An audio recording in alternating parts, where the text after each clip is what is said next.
going to cook what's known as old style ribs, or slow and low, 3-2-1 ribs, whatever you want to call it. It's about a 6-hour process, and I know it's well worth the wait. Welcome to All Things Food. I'm John Woods. I not only love to cook, but I cook to love, and today we're talking barbecue ribs that are fall off the bone delicious. First thing we're going to do before we do anything with the ribs, we're going to go ahead and light our smoker. I'm using a Smoking Brothers pellet smoker today. It does a wonderful job cranking my temperature initially up to 250 degrees, even though we're going to cook at 225. I bring it up to 250 because initially when we put the ribs on, I'll have this open for a minute or two, and the temperature is going to drop down, and I want to try to maintain that perfect 225 degrees for the next 6 hours. So let's go ahead and prep our ribs. The first step is really the most difficult, and it's not too bad. We have two different kinds of ribs here. We have a St. Louis style rib. It's a little more fatty there. And then we have the good old traditional loved baby back rib, and those are really some nice looking ribs. So the first thing we want to do is we want to trim these up a little bit. We're going to take a good sharp knife, remove some of that excess fat there. Try not to cut down into the meat. We have this fat on the back of this silver skin, and I found it's best to take like a butter knife, put it up under one of those bones, and break it loose right there in the middle. Take this, cut that now. And I'm going to get over here and take a paper towel so I can grab a hold of it, and then just yank it off. Clean it up a little bit, and we're going to be good to go for the next step of this process. Step number two, we're going to go ahead and season these up a little bit, and I'm going to remove my glove here so I don't contaminate all this over here. But the first thing we want to do is put a binder on, and the binder acts as a binder. It helps bind our dry seasonings. Now, what kind of binders can you use? There are lots of options. You can use mustard. That's kind of the traditional thing to use. I've used mayonnaise, and then you can even use a spritzing bottle and spritz it with water or apple juice, whatever you want to use as a binder. On these baby backs, let's use the traditional method of mustard, okay? Rub all that in real good. And really, you know, the thing about it, the mustard does not really impart any additional flavor that I know of to the rib. So if you're not a big fan of mustard, don't worry that your ribs are going to taste like mustard. I guarantee that they won't. We're going to take on these St. Louis ribs. We're going to take some Duke's mayonnaise over here and use that as our binder. Now, write to me and tell me what you use for a binder, if it's any different from this, or if you use the mayonnaise, let me know. The next part of our preparation, we're going to put on what I call the base coat. And this is it's called AP, it's an all-purpose seasoning, and this is made by my good friend Scott Brazil over there in South Haven, Mississippi. Salt, pepper, and garlic, the trinity of seasonings right there. And we're going to use some of Scott's all-purpose on the baby backs, and then we made some of our own all-purpose right here. We're going to use on the St. Louis ribs, which is just garlic powder, salt, 1 tablespoon, 1 tablespoon, 1 tablespoon. This is our base rub. And this is going to add a nice layer of flavor to our ribs. A little more over here. Just pat that in real good. On the St. Louis style, we're going to use our own AP on it.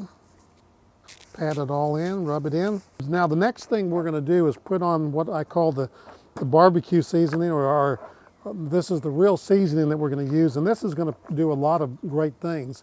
It's not only going to produce a really good flavor on the ribs, but it's going to give you that real beautiful finish, that bark finish, the mahogany look, and they're going to be just so gorgeous. And this is absolutely one of my favorites right here. So we're going to put this on as our coat today.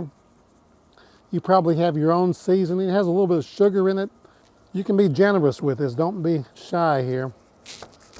Rub that in. Now we're going to cook this in 3 phases. We're going to go the 3-hour phase where we're going to just cook these, put these on the grill, bone side down, and we're not going to lift that lid up unless we want to spritz our ribs. We're going to resist the temptation of opening the lid on this grill, except for maybe spritzing 1 or 2 times if you want to do that. Now the question I want to ask you, do you spritz or not spritz?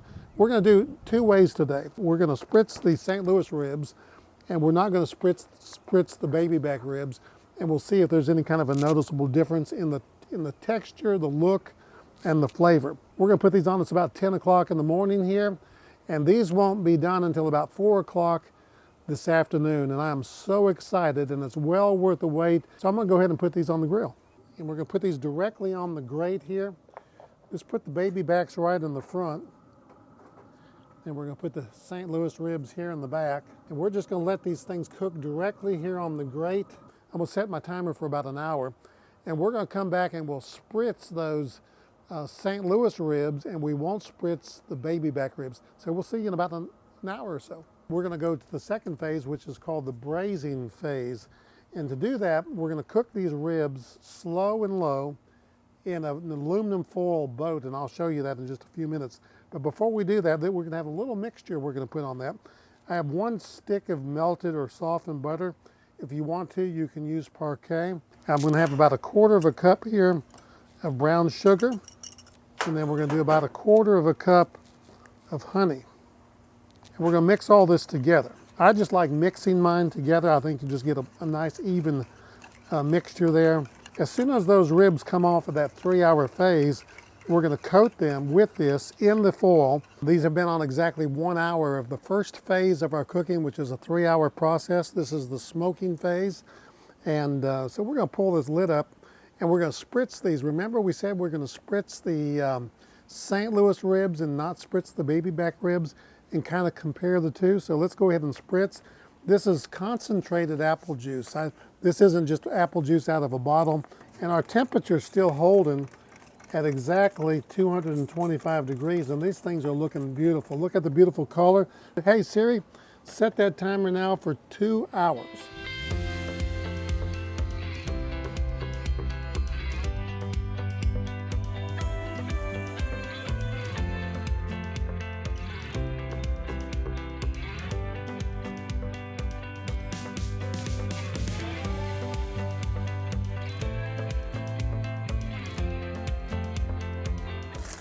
So I want you to see these. That's the one that we did not spritz.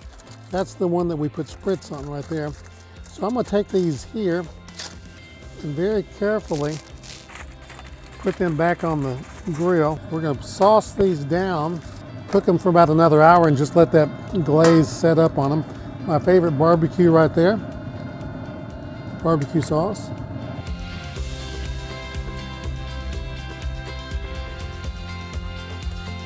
Folks, these are straight off the grill. 6 hours they are on there. 3 hours of smoking, 2 hours of braising, 1 hour of the finishing sauce. That sauce is set up, that glaze is set up.